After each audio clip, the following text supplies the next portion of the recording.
And welcome back to Hannity. Hillary Clinton is facing a lot of backlash after the Washington Free Beacon unearthed audio tapes from the 1980s of her. Now, she recalls her time as a lawyer specifically when she defended a man accused of raping a 12-year-old girl, even though she thought he was guilty at the time. Remember that case where I represented that guy? It was a fascinating case. It was really an interesting case. This guy was accused of raping a 12-year-old. Of course, he claimed that he didn't. All this stuff. He took a lie detector test. I had to take a polygraph, which he passed, which forever destroyed my faith in polygraphs. How did it turn out? Oh, he pled bargained. We got him off. It was time served in the county jail. He'd been in the county jail about 2 months. And look what else we got our hands on. Hillary Clinton from the early 90s claiming that she cared about women and children. Over the past 25 years, I have worked persistently on issues relating to women, children, and families. It is a violation of human rights when individual women are raped in their own communities. It is a violation of human rights when a leading cause of death worldwide among women ages 14 to 44 is the violence they are subjected to in their own homes by their own relatives. Here with reaction to more, the always outspoken Ann Coulter. Nobody in the media is covering this story. Now, she got the guy off with time served, even though she said, I gave up my faith in polygraphs. So she's defending somebody she knows is guilty of raping a 12-year-old girl, gets him off, is laughing about it on tape, right. And then is the great champion of women. And right.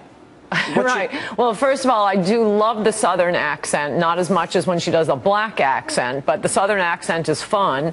No, I think this is a pretty serious matter, and I first heard about it on your radio show. I didn't know what you were talking about. I don't think this is going to go over well with normal people because it fits in with the whole idea, both of the Democratic Party and particularly the Clintons, that they are just con artists pretending to care about the little guy while they're using legal trickery to perpetrate injustices on the weak and powerless, which is what Hillary Clinton did here. I mean, this poor girl, if you read about what the crime was, it's quite shocking, more than comes across in that little fake Southern accent conversation she gives. It was 2 guys who brutally raped and beat a 12-year-old girl who was a virgin. She was made infertile. She was in a coma for 5 days. And Hillary Clinton not only defended this guy, do not believe what they are saying elsewhere, that lawyers are required to do this. You know, oddly enough, I am a lawyer. I practice law. I don't know any lawyers who have defended criminals. I mean, personally. She said she did it as a favor. You have to reach out to take these cases. No one forces you to defend, Ted Bundy. It's always the same lawyers doing it. In any event, she submitted an affidavit claiming that this poor 12-year-old girl was a fantasist, that she had falsely accused other people before. When the girl was presented with this recently, she didn't know that Hillary had worked so hard to get her rapist off. She said, I don't know what she's talking about. She's lying in this affidavit. How can we trust her as president if she'll lie in a court case to defend the rapist of a young girl? And I just think it fits into this whole, oh, I feel your pain phoniness of the Clintons. Often the scandals that hurt the most, like Gary Hart, for example, being caught in the monkey business having an affair. When it hurts the most is when it fits into an image a sneaking suspicion people already have about you, and that is the suspicion people have about the Clintons, the big defenders of women and children. She's laughing about getting a guilty rapist off. I think this is a big issue. I think it's bigger than Benghazi. And I got to tell you, and you think back to the last election campaign, and one of the big stories was that Mitt Romney may have cut some kid's hair in high school. No, I'm sorry, but the contrast is just shocking. I know. What is it, the Cranbrook School up in Grosse Pointe, Michigan?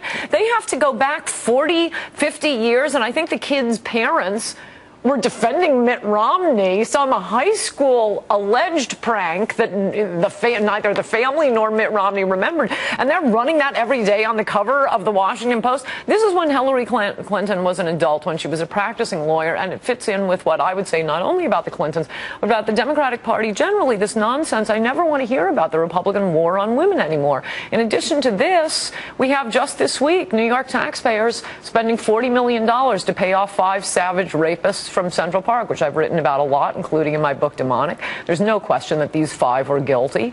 And again, it's just legal chicanery and the powerful putting one over on innocent victims of rapists. You have sold multiple #1 best-selling books. $84,000 for a $14 or $15 million advance. Hillary claiming she was broke the year she got an $8 million book deal. Seriously. And then she says, today, that, well, Bill and I aren't well off. And meanwhile, Chelsea Clinton says, I tried real hard to care about money. She got a $600,000 salary for almost a no-show job in television. Yes. What did they calculate it was per minute? Oh, it's like crazy. $16,000 per minute Chelsea spent on NBC's airwaves. No, Hillary does not have the light touch that Bill Clinton does, and that's saying something, since I don't think he's so charming and charismatic despite the rumors. But that business about dead broke, what's funny is to see liberals, they flash back and forth between viciously attacking Mitt Romney for having worked for his money. He gave away all the money he inherited, worked for his money, made himself a wealthy man, and then when Hillary Clinton, who has acquired all of this money by being married to an adulterous president, and we must make a president now, that's how she gets her money, and they turn around and start citing, FDR. Well, we want our presidents to be richer than we are. Wait, you weren't saying that about Mitt Romney. It was all Mr. Elitist out of touch. And Coulter, good to see you.